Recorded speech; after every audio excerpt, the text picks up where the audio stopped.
कपिलवस्तु के विशाल महल की ऊंची दीवारों के भीतर राजकुमार सिद्धार्थ का जीवन बंधा था।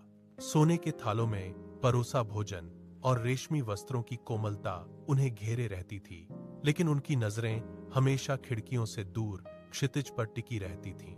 रथ पर सवार सिद्धार्थ ने नगर में प्रवेश किया। सड़क किनारे एक वृद्ध व्यक्ति लाठी के सहारे कांप रहा था। सारथी ने कहा, युवराज, यह बुढ़ापा है जो सबको आता है। तभी उन्हें एक बीमार व्यक्ति मिला। सिद्धार्थ ने उसके तपते माथे को छुआ और पीड़ा को महसूस किया। अंत में एक शव यात्रा देख उनका हृदय कांप उठा।